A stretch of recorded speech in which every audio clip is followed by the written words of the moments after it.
but I will stay on that key point you raise, and then continue with the university sort of angle, because then you have our girls who go into university, especially from the north, and they're ambitious. Some of them want to go into modeling, some of them want to go into this. And one of the biggest sex trafficking rackets is the modeling industry, sort of to speak. I know the practice is such that in Kampala, they sign up these girls and there's not really any real modeling jobs because there's not any fashion shows to talk about. You know, there's not any products they're going to be modeling to sell. So you ask yourself, then what do they do? And unfortunately, I happen to know, and by knowing some people, and I realized these modeling agencies actually recruit female and male escorts to some dignitaries and to certain clients who fly in from abroad. So technically, they are into human trafficking in a sense, although very local. But the sad one for me is when I travel to Juba, because I have some powerful connections in Juba, and there was this very bizarre practice going on that girls would be flown in from Nairobi or Kigali, depending what they want for the weekend. If it's Nairobi they want, these girls are flown in about 15, 16 of them. If it's Kigali they want, they're flown in about 15, 16 of them. And I never got to know how they get settled, but I think this problem has been localized now and it goes far deeper than we think. And a lot of times we make the mistake to focus on the international than the local. I mean, it cuts through the industries, it cuts through to agriculture. You mentioned the issue of Lamour. We talked about the kids that were rescued from Chiboga. All that is human trafficking for labor, really. But out of it all, the most dangerous seems to be the sex trafficking, because now these girls are flown in. Whatever diseases they've been brought in with gets dumped into the community. Equally, there's some powerful people in Uganda who are flying girls now to their country homes for the same really sort of sex parties and these things. And it's going on in broad daylight, but nobody seems to want to challenge. And I ask myself, why? Why is it people are so scared to challenge this, Harry, please?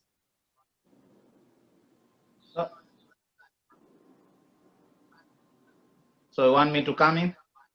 Yes, I'm just asking, why do you think people are so scared to challenge sex trafficking and human trafficking in general? Because it's being localized so much now. Okay, the way you brought it up, like the Juba situation, that one, indeed, there's no way you can fight that one, because one, if the girls are above 18, consider they are not children, that one, there's no rule that is broken. Probably the rule that might be broken, could it be like, are they following the right channel of business? Because I mean, escort business everywhere, it's a free in the Western world, it's a normal thing. But now the question is, when it comes like to labor trafficking side of it, have they been rewarded for whatever contract they have in their, the clause they have in their contract? Because okay, say like if they say, okay, I'm recruiting you for escort services. So in your escort services, say like for every weekend, it says that you're getting paid, let me say like $50 or $600 a weekend. Well, if you get your pay, that one I see no problem with that. But being an escort too, it doesn't mean that escort doesn't mean that you're a sex worker, or you're not sex is not part of it. But now those who go in with sex, because escort, you just say like, for example, if there's some dignitary who is a single person, because you know we are in the world where we are in fast pace, whereby you find some people either choose their job or making the wealth versus having a family. So you find like as people grow through their career, after like 20 years of marriage, the kids have grown. you find the husband and the wife have grown apart, so they end up separating. But you find by the time they separated or divorced, this so-called man that you're seeing now is in his 50s, 60s. He wants to go for conferences, but he wants company around, because that's the role of an escort. You're just a escort or a companion to these dignitaries. So sometimes you can go for conference. You need a conference where you need like a female figure besides you. Or at the end of the evening, maybe you can go like after the conference, then maybe you want a night out, evening out. You need a lady besides you. So that's what escorting means in this country. But when it goes beyond sex, maybe that's a private arrangement between you, that individual. So when it comes to escort, that's not illegal business, because I see it here I've seen it in San Diego. I've met people who say that, oh, by the way, I do escort services, which is a normal thing. But now the thing is, the recruiters, are they doing the right thing or recruiting them the right way, saying that, okay, you're in my agency as an escort. So these are the clause in the this rule that as you go in any business, there's some clause that you need to sign. So this is one thing that I know our youth probably don't know. Just when they recruit them for escort services, maybe it might come in somebody's mind that, okay, it's sexual business. No, that's not the case. You have a right to ask, okay, if this is the kind of business that we are going to, if it's escort services, what are the limitations? So, but Harry, you do realize it becomes a problem when somebody has actually recruited them as a model. And it's good that you're raising the issues of job contracts, because not a lot of jobs seem to have contracts, and that's very wrong.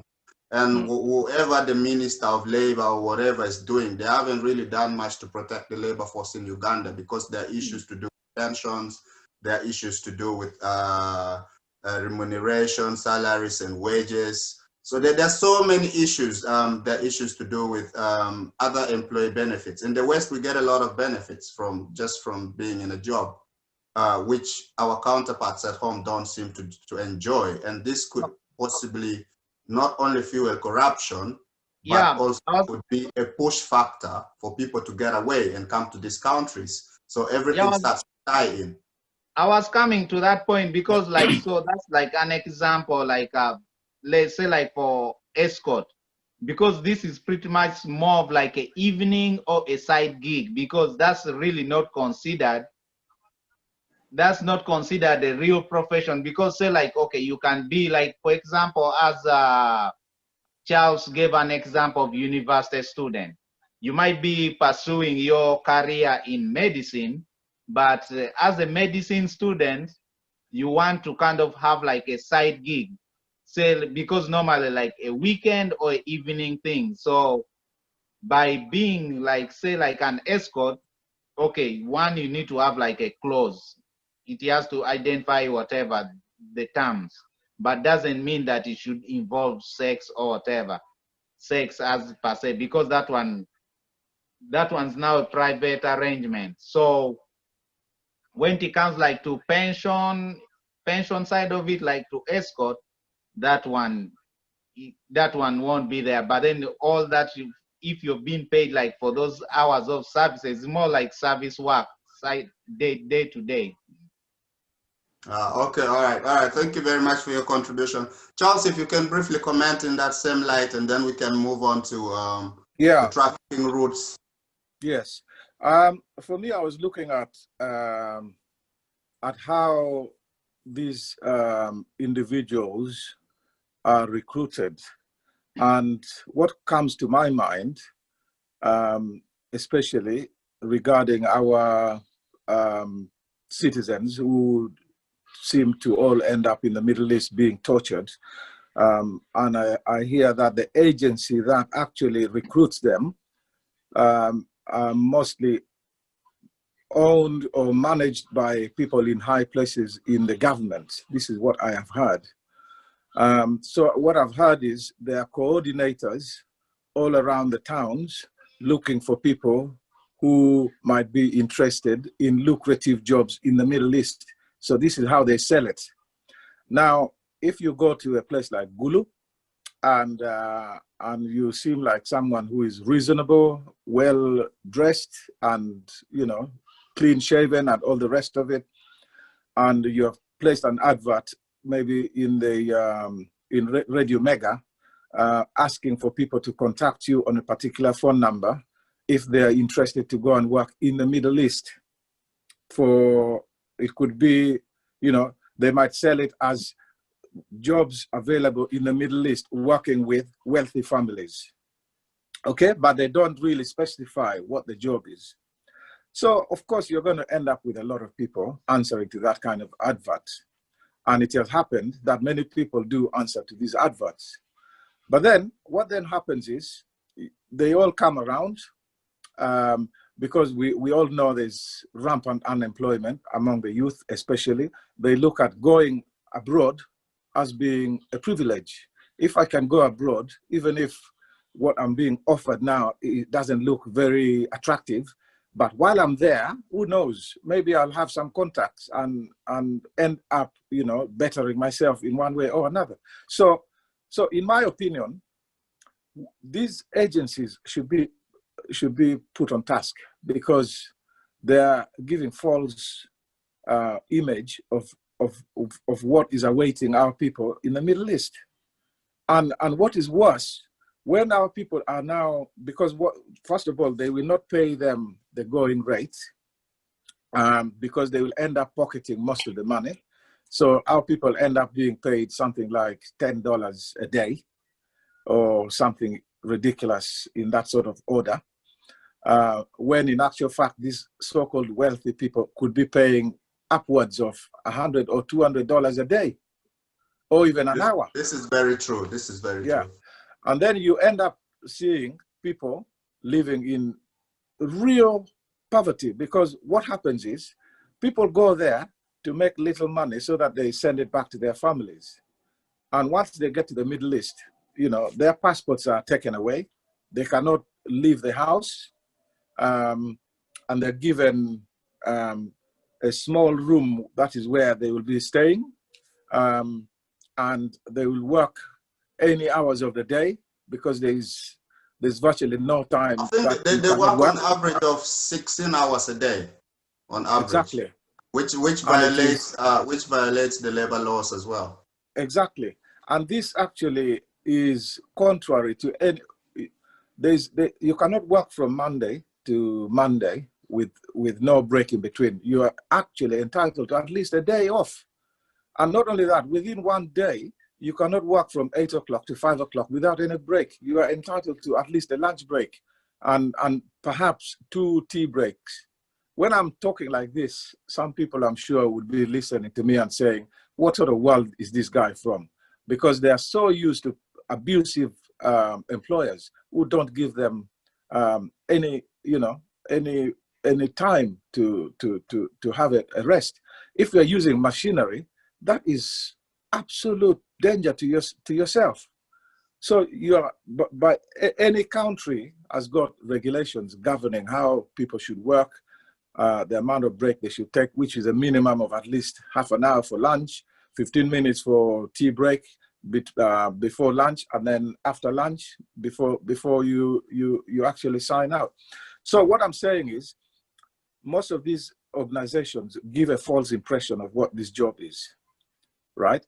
And basically, to you, that is why nobody really wants to challenge it, besides the fact that there's powerful individuals involved. So really, there's no will to challenge it and to improve it at all, because everybody's just after the quick money from it. So let me ask you a question. If this company belongs to number 3 in the country, or even number 1 in the country, where are you going to complain about poor service to the workforce?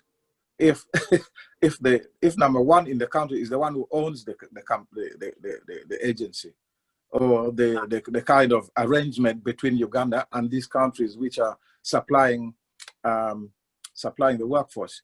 Actually, Yes, come in, Harry. Okay, okay, in that situation, it doesn't matter if you're number one in the country.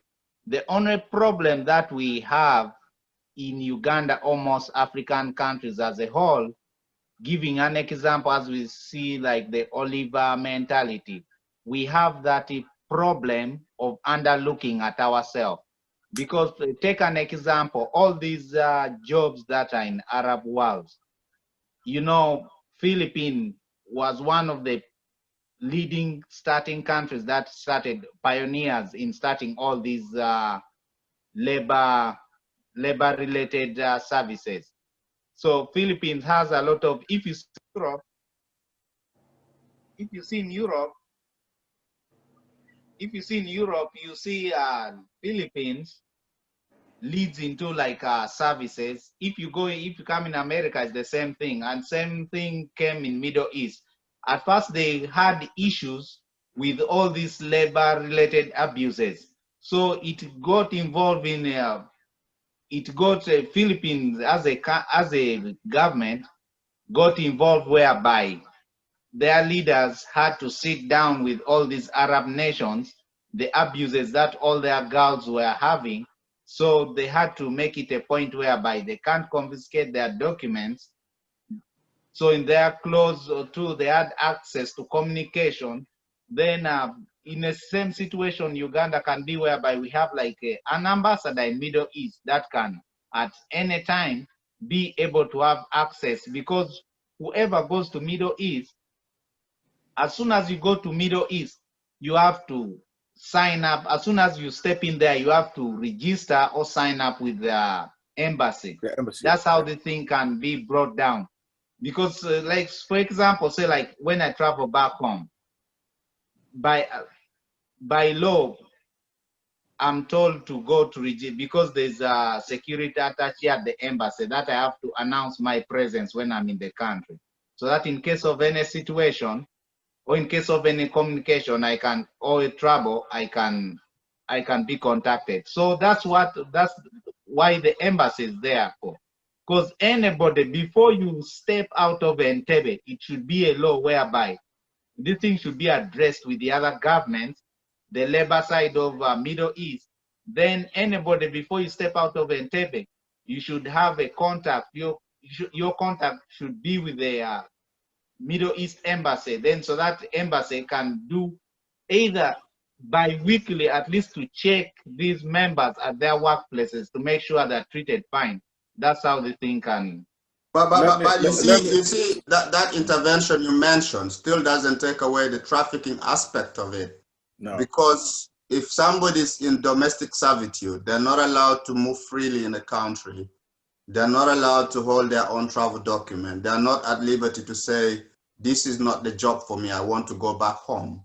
Because there's several of them that get there and want to go back home. But then the embassy doesn't help them at all. And that goes back to what Charles talked about, powerful people being involved.